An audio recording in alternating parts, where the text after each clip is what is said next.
I kissed him 3 weeks before Grandma died. That's the part nobody knows. Not my fiancé Daniel. Not my parents. Not the lawyers who are now picking apart my life like vultures over roadkill.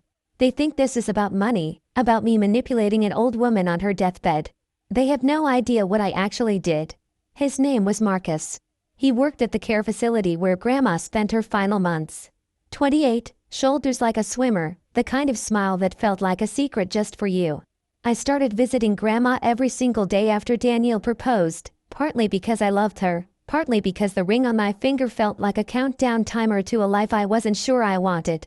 Daniel was safe. Daniel was the plan. We've been together since college, and everyone loved him. My parents loved him. His parents loved me.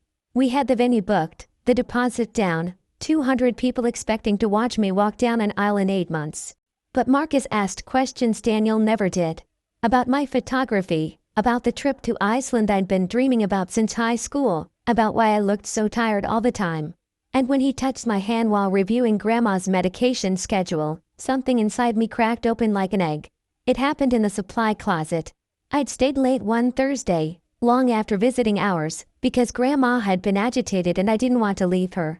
Marcus found me crying in the hallway, and instead of asking what was wrong, he just stood there with me. Then his hand was on my shoulder. Then my face was tilted up toward his. Then his mouth was on mine and I was kissing him back like I was drowning and he was there. We didn't sleep together. I need you to know that, even though it doesn't matter, even though what I did was already unforgivable. We kissed for maybe 2 minutes before I shoved him away, grabbed my purse, and ran to my car like the building was on fire. I drove home shaking. Daniel was asleep on the couch with basketball highlights playing on mute. I stood in the doorway watching him, this good man who'd never hurt me, who brought me coffee exactly how I liked it every single morning, who deserved so much better than a fiancé who made out with someone else in a supply closet that smelled like bleach and betrayal. I should have told him that night. I know that now. Instead, I went to see Grandma the next morning like nothing had happened. Marcus wasn't there. I spent 3 hours holding her hand, reading her the romance novel she loved, pretending my whole life wasn't quietly imploding. She kept looking at me with those cloudy blue eyes, the same eyes my mom had, the same eyes I saw in the mirror, and I wondered if she could see what I'd done written across my face. "You look troubled, sweetheart," she said. Her voice was so thin, like tissue paper. "Just tired, Grandma." She squeezed my hand with more strength than I thought she had left. "Don't marry someone because it's easy. Don't build a life you'll spend decades trying to escape." I thought she was talking about her own marriage. Grandpa had died when I was 12, and I'd heard the stories, the ones my mom told in careful whispers about how he'd been difficult, controlling, how Grandma had stayed because that's what women did back then. I didn't realize she was talking about me. She died 17 days later. I was there. So was Mom, and Aunt Linda, and Uncle Paul. We took turns holding her hand, telling her we loved her, watching the monitors slow and stop. I cried so hard I threw up in the bathroom afterward. Daniel drove 3 hours from a work conference to be there for the funeral. He held me while I sobbed into his shirt. I still hadn't told him about Marcus. The will reading was scheduled for 2 weeks after the burial. I assumed it would be simple. Grandma's house would go to Mom, the savings would get split evenly, I'd maybe get her jewelry or her book collection. I wore a black dress and sat between Daniel and my parents in the lawyer's office, my stomach churning with grief and guilt. Then the lawyer started reading. Everything went silent in my head when I heard my name. The house. The savings account. The investment portfolio I didn't even know existed. $460,000 in total, plus the property. All of it. To me. Mom's hand flew to her mouth. Dad went completely still. Aunt Linda made a sound like she'd been punched. Uncle Paul stood up so fast his chair fell over. "There has to be a mistake," Mom whispered. But there wasn't. The lawyer kept reading. The will was recent, updated just 6 weeks before Grandma died. She'd been very clear. Very specific. There was a note, too, sealed in an envelope with my name on it. I couldn't open it there. My hands were shaking too badly. Everyone was staring at me like I'd murdered someone, like I'd stolen something that was theirs, like I was suddenly a stranger wearing their daughter's face. "Did you know about this?" Dad's voice was ice. "No. I swear I didn't know. You were there every day," Aunt Linda hissed. "You must have said something. Convinced her somehow." "I didn't. I promise I didn't. But they didn't believe me. I could see it in their eyes. The math was too convenient. The granddaughter who visited constantly while everyone else was too busy. The one who'd always been Grandma's favorite. The one who now had everything. We didn't speak on the drive home. Daniel kept asking if I was okay. I couldn't answer. When we got to the apartment, I locked myself in the bathroom and opened the envelope. My dearest girl. If you're reading this, I'm gone, and I imagine your mother is furious. She'll think this is about the house or the money. It's not. I left you everything because I saw you, really saw you. That last month, watching you drift through your days like a ghost, wearing an engagement ring like a pair of handcuffs. You reminded me of myself at your age, making choices because they were expected, not because they were right. I want you to have choices. I want you to have freedom. Take that trip to Iceland. Quit the job you hate. Don't marry that boy if your heart isn't in it. Don't waste decades wondering what your life could have been. Your family will hate you for a while. Maybe forever. I'm sorry for that. But I'd rather you hate me and be free than love me and stay trapped. Be brave, sweetheart. Be selfish. Be happy. All my love. Grandma. I read it 7 times. Then I threw up again. She knew. Somehow she'd known I was about to implode my entire life, and she'd handed me a bomb to finish the job. That night, Daniel asked me what the letters said. I told him it was just sentimental stuff, that I'd show him later. Another lie added to the pile. My phone started buzzing at 6 a.m. the next morning. Mom. Aunt Linda. Uncle Paul. Uncle Paul's wife. My cousin Jessica. Text after text, calls I didn't answer, voicemails that started concerned and ended furious. We need to talk about this. This isn't fair to the rest of the family. She wasn't in her right mind at the end. You manipulated her. You're selfish. You're cruel. Don't contact us until this is fixed. By noon, they'd hired a lawyer. They were contesting the will. Claiming Grandma had dementia, that I'd used undue influence, that the will should be thrown out and the estate divided properly. I called Mom. She didn't answer. I drove to my parents' house. Dad opened the door but wouldn't let me in. You need to leave, he said. Dad, please. I didn't do anything wrong. You stole from your own family. I didn't steal anything. Grandma wanted me to have it. Because you tricked her. Because you were the only one who had time to sit there and play the devoted granddaughter while the rest of us were working, living our lives. That's not fair. None of this is fair. His eyes were red. I'd never seen my father cry. You've ruined this family. Over money. He closed the door in my face. Daniel found me sitting in the car outside 2 hours later, staring at nothing. He took me home. Made me tea. Asked the right questions. And I finally told him everything. Not about Marcus. I wasn't that brave. But about the will, the letter, my family's rage. How I felt like I was being ripped in half. He listened. He held me. He said we'd figure it out together. I looked at his kind face and wanted to die. Marcus texted me 4 days after the will reading. Hey. Heard about your grandmother. I'm so sorry. If you need to talk, I'm here. I stared at that message for 20 minutes. Daniel was in the shower. I could hear the water running, could picture him in there, probably humming off key like he always did, completely unaware that his fiancée was the kind of person who kisses someone else and then accepts comfort from her victim like she deserves it. I deleted the text without responding. Then I blocked his number. Then I unblocked it at 3 a.m. when I couldn't sleep, when Daniel was breathing peacefully next to me and I felt like my skin was too tight for my body. The legal battle started in earnest that week. Mom's lawyer sent letters. My lawyer, the one who'd handled Grandma's estate, sent letters back. Words like testamentary capacity and undue influence got thrown around like grenades. I had to sit for a deposition. Had to answer questions about every conversation I'd had with Grandma in those final months, every visit, every moment alone with her. Did you discuss her finances? No. Did you know the extent of her assets? No. Did she ever mention changing her will? No. Did you ever suggest that she should leave you anything? Never. I didn't want anything. I just wanted time with her. The lawyer looked at me like I was lying. Maybe I was. Not about the will, but about everything else. About who I really was. About what I was capable of. My cousin Jessica called me a snake on Facebook. The post got 63 likes. Aunt Linda shared it. Someone I didn't even know commented that I should be ashamed of myself, that eldercare abuse was a crime, that people like me were what was wrong with the world. I deactivated all my social media that night. Daniel's parents asked us to dinner the following Sunday. I knew something was wrong the second we walked in.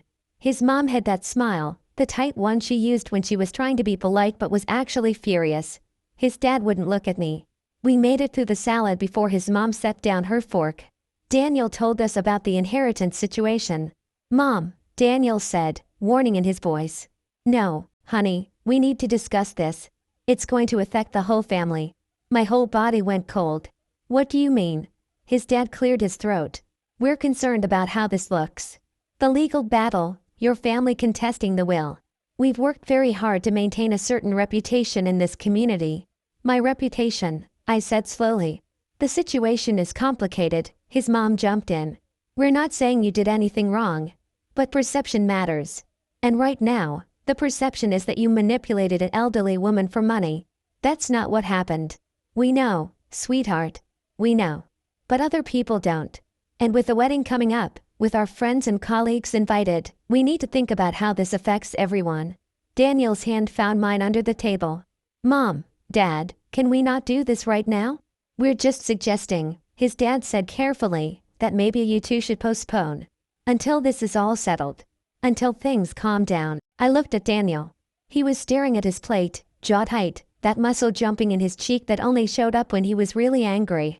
But he wasn't defending me. Not really. He was angry at his parents for saying it out loud, not for thinking it. We left 20 minutes later. Daniel apologized in the car, said his parents were out of line, that we didn't have to postpone anything. But his voice sounded hollow.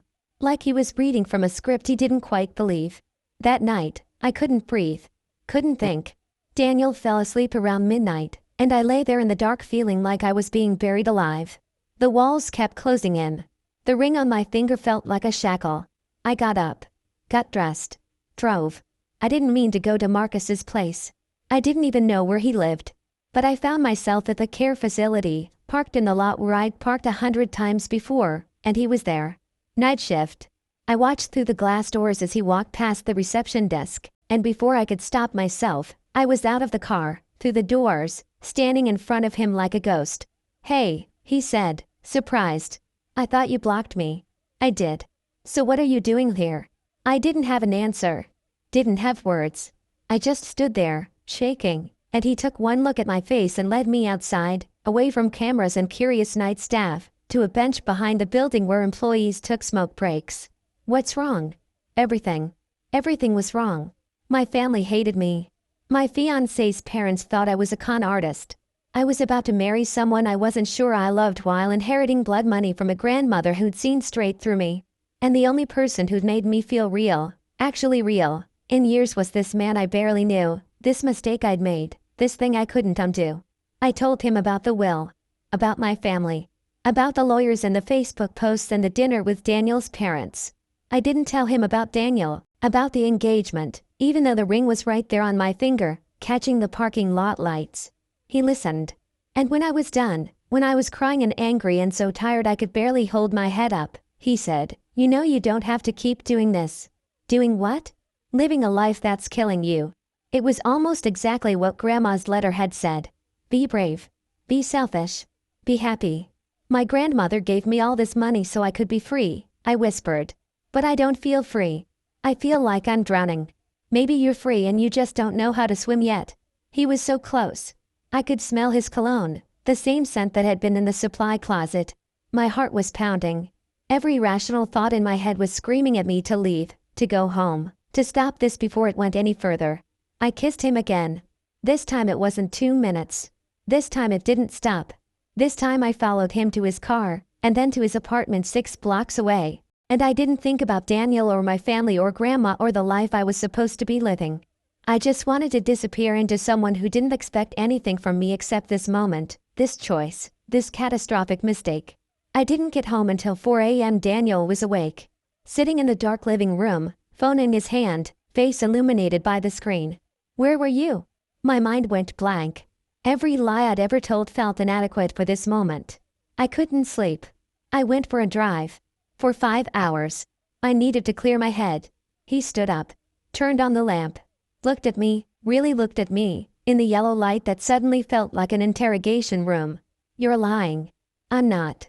You smell like cologne. And it's not mine. The floor dropped out from under me. Daniel. How long? It's not what you think. How long? I could have lied. Should have lied. But I was so tired of lying, and the truth came pouring out like poison from the wound. Not all of it. Just enough to kill us.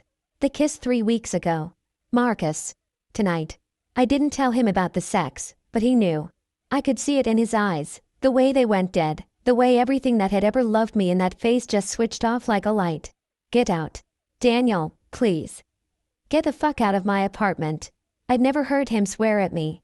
Not once in 6 years. I grabbed my purse. My keys. I didn't pack a bag. Didn't take anything else. Just ran, because that's what I was good at now. Running. Destroying things and running. I drove to Grandma's house. The one that was mine now, according to the law, according to a piece of paper that had detonated my entire existence. It was empty. Still full of her furniture, her pictures, her life. I sat on her couch in the dark and called my mom. No answer. I called Dad. No answer. I called my brother, who'd stayed mostly silent through all of this, who I thought might still talk to me. He answered on the 4th ring. What? I need help. You need help? His laugh was bitter. That's rich.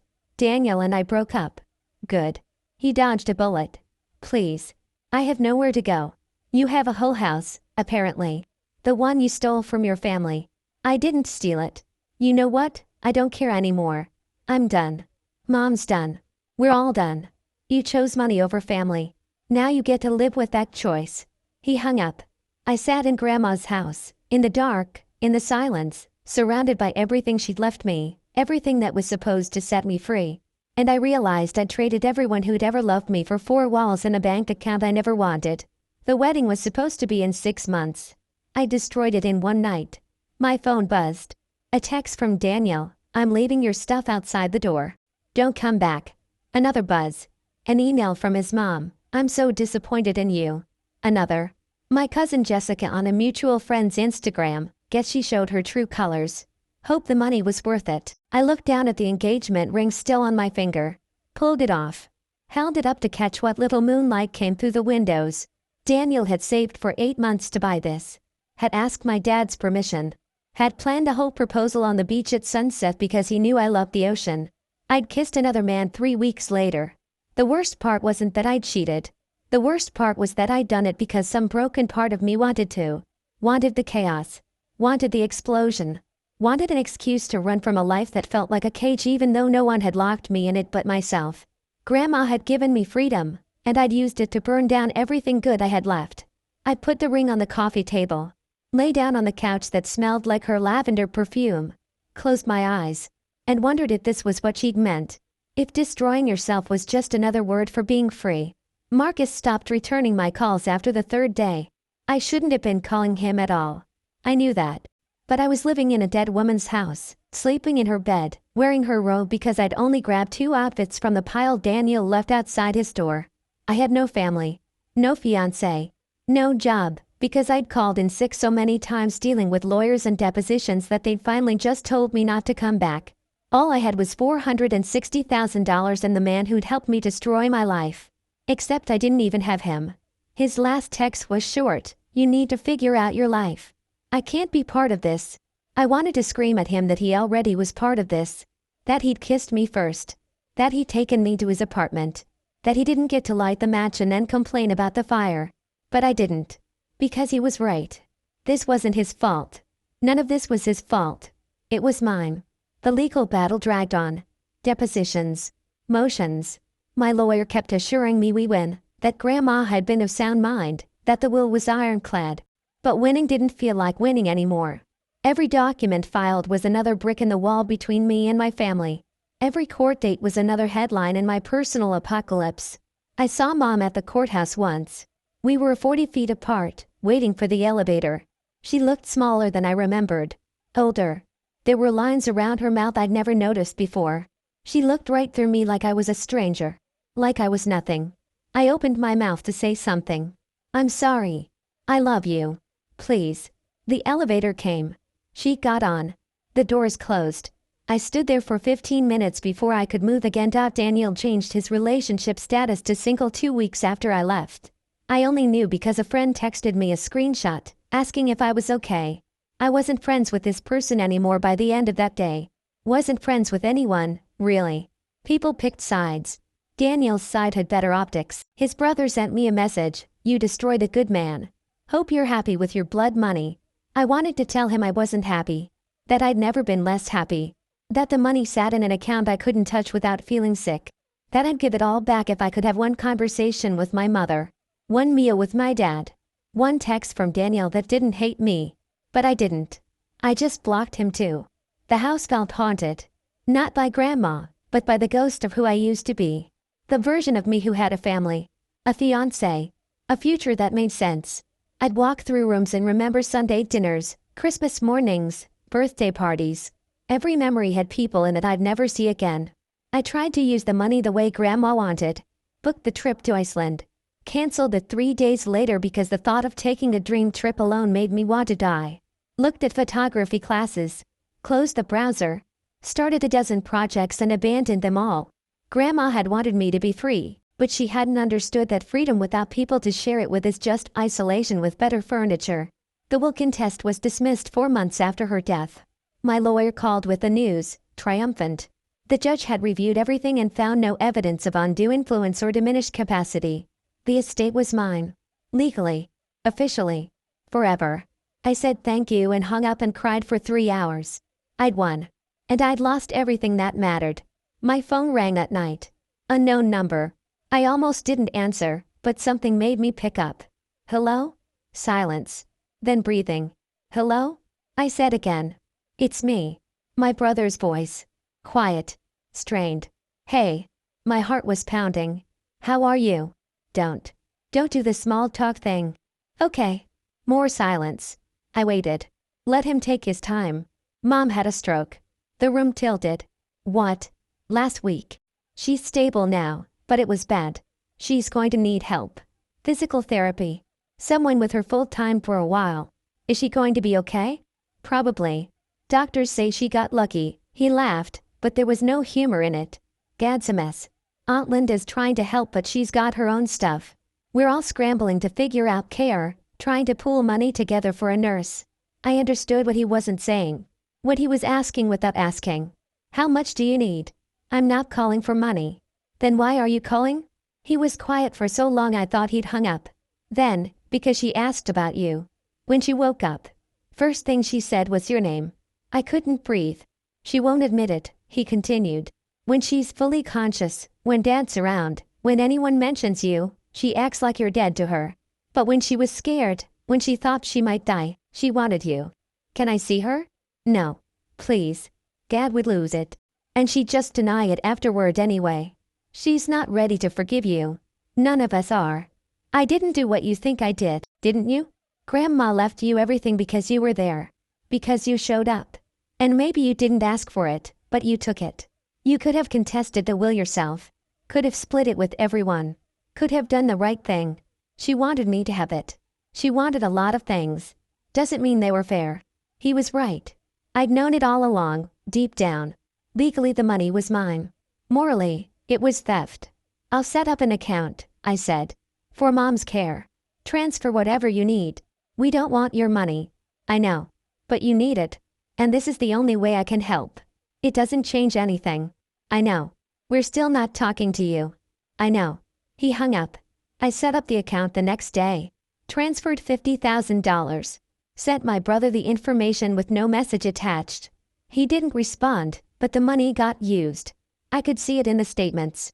Nurse salary. Medical equipment. Physical therapy bills.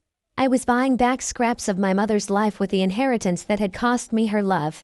3 months later, I got an email from Daniel. No subject line. Just one sentence. I'm getting married. Thought you should know. I looked up his Instagram, which I'd been avoiding like a wound I couldn't stop picking at. There she was. Blonde. Pretty. Smiling in that genuine way I'd forgotten faces could smile. Her name was Rebecca. She was a teacher. They'd met at his gym. 6 months. He'd known her 6 months and was already engaged. I'd wasted 6 years of his life, And he'd replaced me in half a year with someone who probably didn't have nightmares about the person she was becoming. Someone who didn't cheat.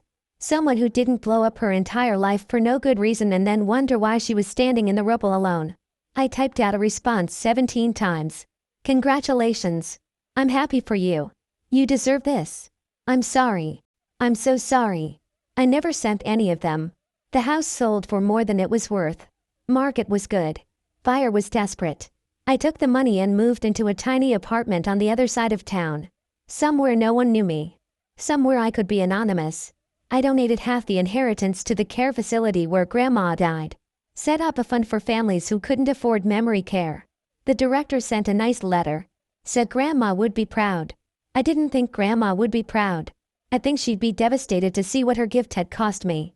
I kept enough to live on for a few years. Put the rest in investments I'd never touch. Blood money earning interest, turning into more blood money, multiplying my guilt with every quarterly statement. I cut my hair. Changed my number. Started going by my middle name at the coffee shop where I worked part-time, even though I didn't need the money. I just needed somewhere to be where no one expected anything from me except coffee and a smile I'd learned to fake. A year passed. Then two. Mom recovered. I knew because I still checked my brother's Facebook sometimes, from fake accounts he'd probably blocked anyway. Saw photos of her at family dinners, holidays, my cousin's wedding, the one I wasn't invited to. They'd closed the gap I'd left. Moved on. Built a life that had the same shape as before, just without me in it. Daniel got married. Had a baby. Named her Grace. I saw the announcement and felt nothing, which was somehow worse than feeling everything. Marcus moved to Arizona. I knew because I'd checked his social media one weeknight, one moment of wondering what if, and saw the photos. New job. New city. New girlfriend. He looked happy. Everyone looked happy. I was 25 years old. I had money in the bank. Freedom. Time. All the things Grandma wanted me to have. All the things that were supposed to save me. And I'd never been more alone in my life. I thought about her sometimes. About what she'd say if she could see me now. If she'd think the trade was worth it. Your family for your freedom. Your future for your choices. Everything you were for everything you could be. I wanted to tell her it wasn't worth it. That I'd been trapped before, but at least I was trapped with people who loved me. That a cage you can see is better than a prison you build yourself, one mistake at a time, until you can't remember what the sky looked like before you bricked it over. But she was gone. And so was everyone else. So I sit in my apartment with my blood money and my freedom and my choices, and I wait for the day it finally feels like salvation instead of punishment. I'm still waiting. Last week, I saw Mom at the grocery store. She was with Aunt Linda, laughing about something, looking healthier than I'd seen her in years. I stood frozen in a cereal aisle with my basket and my fake name and my anonymous life. She looked up. Our eyes met. For 1 second, I thought I saw something. Recognition. Sadness. Maybe even love. Then she looked away and kept walking, like I was just another stranger buying groceries on a Tuesday afternoon. And I realized, Grandma didn't give me freedom. She gave me a choice. And I chose wrong. Chose the affair that ended the engagement. Chose to keep the money that destroyed my family. Chose to keep choosing myself until there was no one left to choose me back.